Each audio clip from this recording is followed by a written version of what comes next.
me chamo Mônica Pereira Fulco, tenho 2 filhos, uma Lívia, de 6 anos, e Matheus, de 3 anos, né? Ainda na gestação, a gente descobriu alguns defeitos, né? Ele tem um problema renal, depois se descobriu um problema cardíaco que foi mais intenso, precisou operar 2 vezes. Operou com 2 meses o problema cardíaco e depois com 1 ano e meio. Então, com 1 ano e meio, a gente começou a descobrir outras coisas, porque também foi época de pandemia, então foi quando começou, que passou um pouquinho aquela fase mais crítica da pandemia e a gente começou a conseguir ir presencial, né? Mais neurologista e tal. Aí se descobriu uma malformação craniana, começou a fazer ressonância, tudo isso. Daí já se pediu um BERA, porque começou a se investigar talvez um atraso de linguagem, né? Quando no desenvolver. Então a gente foi percebendo que tinham vários defeitozinhos assim congênitos e aí foi encaminhado para fazer um exame genético mesmo. Ele tem uma microdeleção no cromossomo 9, que no exame genético se enquadrou como a síndrome de West-Kruska, que é uma síndrome raríssima, só tem 20 e poucos casos no mundo inteiro. Desde muito cedo a gente percebeu uma questão de hipotonia, ele tem uma hipotonia global, então a gente percebia uma dificuldade de sucção, depois quando foi na fase de introdução alimentar, também de deglutição. Essa questão cardíaca também é bem característica, né, da síndrome.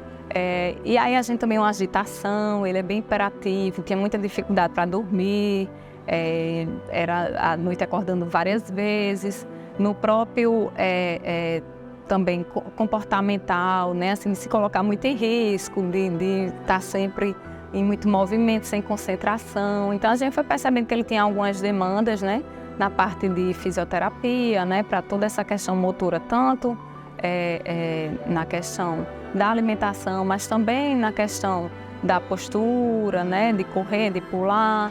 Então, assim, desde muito cedo a gente começou a fazer intervenções, né, e graças a Deus ele vem acompanhando bem, vem bem, mas precisa a parte de terapia ocupacional, precisa a parte de fono, atraso de linguagem, toda essa questão. Não, ele hoje em dia, assim, é muito bem, né, assim, ele vem desenvolvendo já frases, estuda no colégio, por enquanto não está precisando de um suporte, né, de um AT no colégio, ele faz na parte clínica, né, ele faz um Denver, mas no colégio, pelo menos a demanda da própria escola e da supervisão do Denver dele, acho que ele interage bem, tá desenvolvendo muito bem com as terapias, né? Na gestação em si, assim, sabia talvez dessa questão renal, mas que podia até nascer bem, ia fazer acompanhamento.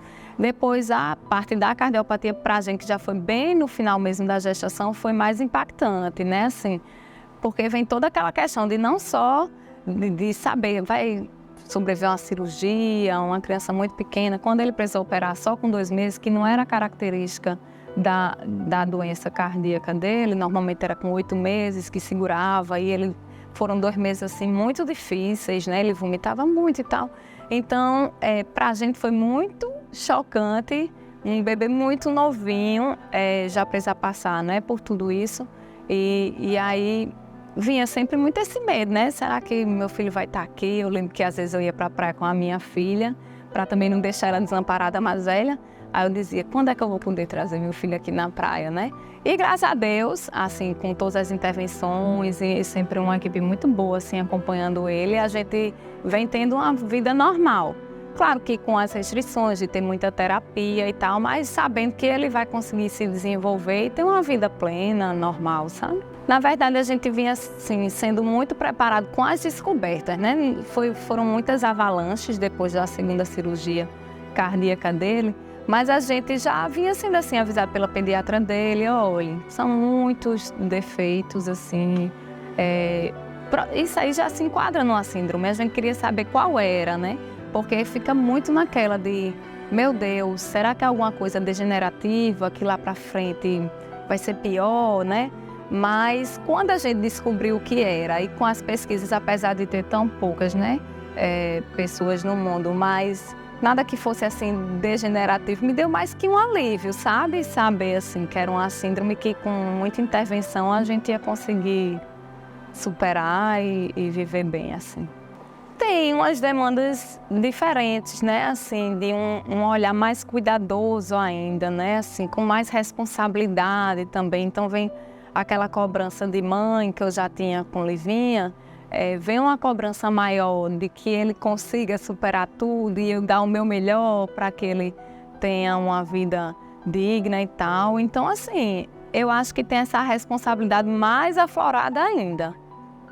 E um corre, né, também. Minha vida mudou bastante, né, assim, com tantas demandas de saúde e querendo ou não também, a minha filha também, a mais velha, fica com as demandas também, né, de querer mais minha presença, porque vê que eu preciso sair muito, né, e tal. Então, assim, teve uma mudança bem significativa, assim, de vida, mas graças a Deus a gente consegue levar com leveza e vai dando tudo certo. Sobre várias doenças, porque depois da questão de saúde dele, eu consegui ter contato, assim, nos hospitais, quando foi para cirurgia, era um mundo muito novo para mim, sabe, assim, eu na primeira cirurgia eu fui, vai dar tudo certo, já, e aí depois você vai vendo, você vai acompanhando outras crianças cardiopatas que não conseguiram sobreviver ou que tiveram alguma intercorrência e tal, e aí você vai se sentindo muito sortuda, né, meu Deus, muito obrigada, muito abençoada, porque tudo foi dando certo, né, assim, sem intercorrências maiores. E aí também a gente vai vendo um mundo que não se vê tanto de crianças com paralisia cerebral, por exemplo, na fisioterapia que eu faço. E aí eu vou vendo, meu Deus, eu só fico me achando cada vez mais abençoada de ter meus 2 filhos assim, muito bem, com saúde em casa. E minha enteada também, que eu tenho enteada também. Bem, acho que é uma bênção pra gente, é um aprendizado. Eu me tornei outra pessoa depois de todas essas questões. A gente também consegue saber o quanto a gente é forte, sem nem imaginar. A gente se surpreende assim, com as coisas que a gente passa e como a gente também consegue ver, mas que eu acho que o filho em si, todos eles trazem isso da gente mudar, né? Mas e de a gente se tornar uma pessoa melhor, né? Pensar mais no outro, no mundo que vamos deixar para os nossos filhos. E quando a gente tem uma criança que pra gente é especial, eu dizia, meu filho não tem só um coração especial, ele é todo especial. Então, assim, uma criança típica e tal, a gente consegue ver também, assim, nas menores conquistas, a gente consegue ter muita alegria, muita satisfação, assim, e ser muito grata a Deus de poder vivenciar isso, que a vida é assim, né? A gente tá aqui para crescer, para aprender, e a gente aprende muito. Mamãe, mostra a mamãe o que foi isso, foi que fizeram. Doeu, amor. Não pode pegar, né, mamãe? Não, pode não. Teteu chorou um pouquinho, mas foi um rapaz. Ana Gabriela Gurgel, Assunção, mãe de Luísa Gurgel. Comecei a desconfiar quando ela tinha 2 meses, que ela não dava alguns sinais que eu esperava para um bebê da idade. Por exemplo, sorrir e me olhar nos olhos. Ela não tinha essa troca de olhares. E aí eu comecei a investigar mais profundamente por causa desses 2 sinais, que para mim eram bem nítidos, assim. 2 meses de vida. Foi bem difícil, porque inicialmente ela deu ela atingiu os marcos de desenvolvimento esperados para a idade. Então eu ia para médico pediatra e o pediatra dizia, tá tudo bem. Aí eu fui para neuro e o neuro dizia, tá tudo bem. E eu no dia a dia sabia que não estava tudo bem. Fui para Brasília, minha irmã morava lá, quando Luísa tinha 4 meses. E aí eu fui para uma neuro especialista na parte genética também. E lá ela disse, concordo com você. Ela não responde a alguns estímulos. Ela fez vários estímulos que nunca ninguém tinha feito, testes, né? E aí ela disse que não achava que era nada ligado à parte comportamental, mas que a parte genética dela aparentava ter algum comprometimento. Pediu para investigar mais profundamente com exames genéticos. Aí eu comecei a fazer uma série de exames, né? Foi teste genético colhendo material na bochecha, menos invasivo, né? Depois a gente fez um teste genético chamado cariótipo, que é um teste sanguíneo, mas não investiga tudo. E depois, só com 2 anos, que a gente colheu um exoma, que é um exame mais completo, caro. A rede pública, eu não sei se dá e como dá, mas eu sei que na privada a gente teve dificuldade de conseguir e a gente conseguiu até reembolso. Foi há uma certa burocracia para se chegar nesse exame, ele não é simples. É um exame mais complexo e mais caro. Mas aí chegamos ao diagnóstico, que é síndrome de Menck-Hennigan. É um prognóstico muito reservado, né? A síndrome tem um espectro enorme. Assim como no transtorno do espectro autista, você tem pessoas com suporte leve, grau 1, e pessoas com suporte altíssimo, grau 3. Então, assim, tem um espectro enorme, mas a primeira notícia, quando eu vi no exame, síndrome de Menck-Hennigan, que consta no Google, por exemplo, é de uma criança altamente comprometida. Ela usa sonda gástrica para se alimentar, ela não come sozinha, ela não fala nada, ela não andava na época e o cognitivo bem comprometido. Então, assim, esse foi meu primeiro contato com síndrome de Menck-Hennigan, o que é isso e qual é o prognóstico para a Luísa. É uma paciente da Catalunha. E eu fiquei assim, e agora? Né? Se é isso que a gente tem, e agora? Mas aí Luísa não tem essa mesma comorbidade que a paciente da Catalunha. E como é um espectro muito grande, não tem muito o que... Não tem prognóstico, é reservado, não tem um prognóstico definido. Não é certo que todos os pacientes vão andar, não é certo que todos os pacientes vão falar, não é certo que eles vão comer, não é certo que eles vão fazer nada. Mas é certo que a gente vai tentar tudo para conseguir alcançar os objetivos normais de uma criança típica. E essa é a batalha que a gente enfrenta no dia a dia, né? O nosso objetivo agora é fazer com que ela pegue na colher, depois com que ela leve a colher à boca, depois que a colher chegue na boca com comida, depois que ela se alimente sozinha e tenha essa autonomia, que é o que a gente espera, né? Para os nossos filhos, ter essa vida independente. Mas o prognóstico é reservado, a gente não sabe aonde ela vai chegar, a gente só sabe que ela vem evoluindo, isso é o que a gente sabe, que ela apresenta evolução. Então, a parte boa é que o prognóstico não é um prognóstico degenerativo, é um prognóstico de evolução. Conhecidos, tem cerca de 200 casos no mundo inteiro. Essa síndrome de Luísa é muito rara. Desespero e ainda mais que eu assim, sou mãe divorciada, né? Então, minha sensação era de que, meu Deus, como é que eu vou dar conta? E aonde é que a gente vai chegar? E o que espera? E se era degenerativo ou não, nesse meu primeiro contato eu não sabia. A síndrome de Luísa é de 2016, então ela só foi reconhecida como doença rara em 2016. Temos pouquíssimos estudos. E aí eu comecei a pesquisar artigos científicos de universidades, todos os artigos em inglês, e eu, naquele universo pequeno de informações, eu não tinha muito o que esperar, mas me bateu um desespero enorme pela falta de informação, por ser muito nova, a síndrome, e porque o que eu tinha de informação era muito ruim. Prognóstico, assim, na literatura aparecia de tudo, mas o que mais se evidencia são os piores casos, né?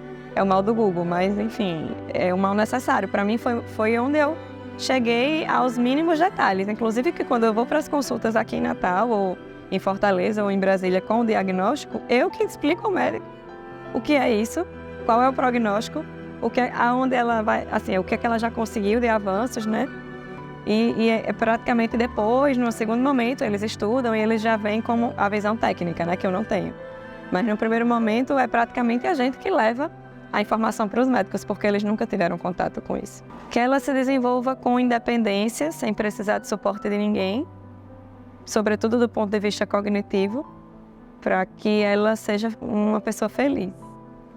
Felicidade, eu acho que é o meu maior sonho. Independência e felicidade. Luísa está começando a dar as primeiras palavras que a gente consegue entender. A gente, dentro de casa, se comunica de maneira não verbal também. Então, ela aponta, ela leva a gente para mostrar o que quer, ela se comunica de outras formas, né? Mas, verbalmente, ela está começando a dizer as primeiras palavrinhas que a gente consegue entender agora.